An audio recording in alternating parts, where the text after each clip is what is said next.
Hello guys, अस्सलाम वालेकुम। आज हम बना रहे हैं मज़ेदार से क्रीमी शाही टुकड़े। शाही टुकड़े तो आपने बहुत खाए होंगे और बहुत ही रेसिपी देखी होगी, पर यूनिक रेसिपी है, मज़ेदार है। मैं हूँ मदिया और आप देख रहे हैं मदिया ज़ाहिद कुकिंग व्लॉग। और आप चैनल पर न्यू हैं तो सब्सक्राइब कर दें। ईद है, रमज़ान है, दावत में आप इसे बनाएं। बहुत ही मज़ेदार रेसिपी है, बच्चों और बड़ों को सबको पसंद आएगी। तो चलिए स्टार्ट करते हैं। 7 से 8 अदद मैंने स्लाइस लिए हैं। स्लाइस के कॉर्नर नहीं काटूंगी क्योंकि जब हम स्लाइस तलते हैं तो कॉर्नर की वजह से वो ऑयल और या घी कम जब्स होता है और यूनिक लगते हैं खाने में भी, देखने में भी। उतनी वो बड़ी बात नहीं है कि इसकी ज़रूरी नहीं कि कॉर्नर काटे जाए। तो मैंने इसे 2 हिस्सों में इस तरह से रख के कटिंग कर लिया है क्रॉस। इस तरह से हम इसे क्रॉस कटिंग कर लेंगे। कटिंग आप अपनी मर्ज़ी से जैसे चाहे क्यूब में काट सकते हैं। तो मैंने सारे स्लाइस को इस तरह से कटिंग कर ली है। और एक पैन में मैंने घी गरम किया है। घी 1 कप डाला है, मैंने ज़्यादा घी नहीं डाला। थोड़ा-थोड़ा करके घी डाल के फ्राई करेंगे क्योंकि ज़्यादा घी डालेंगे तो वो ज़्यादा जब्स हो जाएगी स्लाइस पे। तो हम थोड़े-थोड़े घी में ही इसे फ्राई करेंगे। क्रिस्पी करना है, बस इसका कलर अच्छा सा आ जाए, क्रंच हो जाए, तो हमें जब तक इसे क्रिस्पी सा फ्राई करना है। मीडियम आंच पे फ्राई करेंगे ताकि हमारे स्लाइस जले ना। बस हल्का सा सुनहरी सा कलर आ जाएगा तो हम इसे निकाल लेंगे। तो देखिए माशाल्लाह से हमारे स्लाइस में अच्छा सा कलर आ चुका है सुनहरी सा। तो बस हम इसे निकाल लेंगे और सारे स्लाइस हम इसी तरह से फ्राई कर लेंगे। यहाँ पे मैंने दूध लिया है, दूध 1 कप है, नॉर्मल टेम्परेचर है। 3 चम्मच वनीला कस्टर्ड ऐड करेंगे और अच्छे से मिक्स करके इसे सेट कर देंगे। बहुत ही मज़ेदार बनते हैं शाही टुकड़े, आप लाज़मी बनाइएगा। मेहमान आएँगे तो मेहमान खुश हो जाएँगे, घर में बनाएँगे तो घरवाले आपसे खुश हो जाएँगे। इतनी ही मज़ेदार रेसिपी है। तो कस्टर्ड को मिक्स करके हम साइड कर देंगे। दूसरी तरफ मैंने दूध लिया है, दूध आधा किलो है जिसे 1 बॉयल आ चुका है। दूध को मिक्स करने के बाद इसके अंदर हम चुटकी बराबर इलायची का पिसा हुआ पाउडर ऐड करेंगे। आपकी मर्ज़ी है, आप डालना चाहें तो, वरना आप स्किप कर दें। पर इलायची के पाउडर से खुशबू बहुत अच्छी आती है।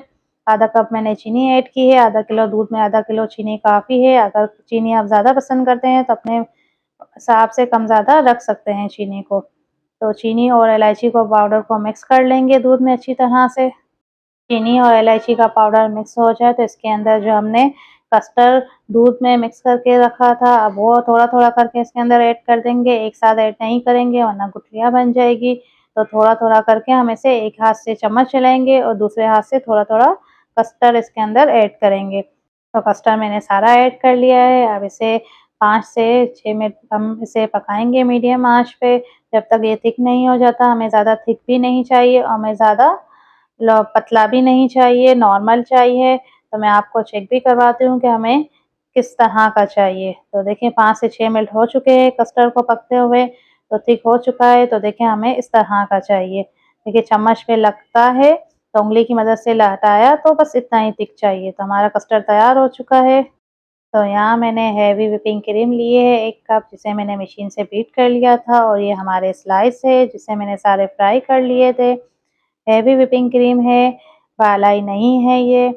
और एक स्लाइस का पीस लेंगे और इसके ऊपर क्रीम लगाएँगे। जिस तरह हम मक्खन लगाते हैं इसी तरह से हम इसे क्रीम लगाएँगे इसके ऊपर। यूँ एक पीस पे क्रीम लगाई, अब दूसरे पीस पे भी इसी तरह से क्रीम लगाएँगे और इस पीस को दूसरे पीस के ऊपर हम रख देंगे। तो है ना मज़ेदार क्रीमी शाही टुकड़े। तो आप इस तरह से इसके ऊपर टच कर देंगे। तो इसी तरह से सारे स्लाइस हम क्रीम लगा के एक दूसरे के ऊपर टच करके रख देंगे। तो आप बनाएं, बहुत ही मज़ेदार बनते हैं क्रीमी। सादे शाही टुकड़े तो आपने बहुत खाए होंगे, आप इस तरह से एक दफ़ा बनाएं। क्रीमी टेक्सचर आता है, जायका फ्लेवर बहुत अच्छा आता है इसका और खाने में भी बहुत मज़ेदार लगते हैं। बच्चे बड़े सब खुश हो जाएंगे, इतने ही मज़ेदार बनते हैं ये। ईद आने वाली है, आप इसे ईद में बना के फ्रीज़ कर सकते हैं। आप इसे दावत में ईद पे बना सकते हैं। दावत में मेहमान आपकी तारीफ़ किए बगैर नहीं रहेंगे, इतने ही मज़ेदार बनते हैं शाही टुकड़े। तो सब स्लाइसों पे हम इसी तरह से क्रीम लगा लेंगे। खाने में इसका टेक्सचर भी बहुत अच्छा होता है, क्रिस्पी होता है और इतना हेवी भी नहीं है क्योंकि हमने इसको जो क्या है ना कॉर्नर नहीं काटे थे उसकी वज़ह से इतना ऑयल जब्स नहीं हुआ है इसमें। तो माशाल्लाह से देखें हमने सारे पीस में क्रीम अप्लाई कर ली है। अब इसके ऊपर हम डालेंगे कस्टर्ड। कस्टर्ड हमने ज़्यादा थिक इसीलिए नहीं बनाया है क्योंकि स्लाइस थोड़ा बहुत कस्टर्ड को जब्स करेगा तो इसका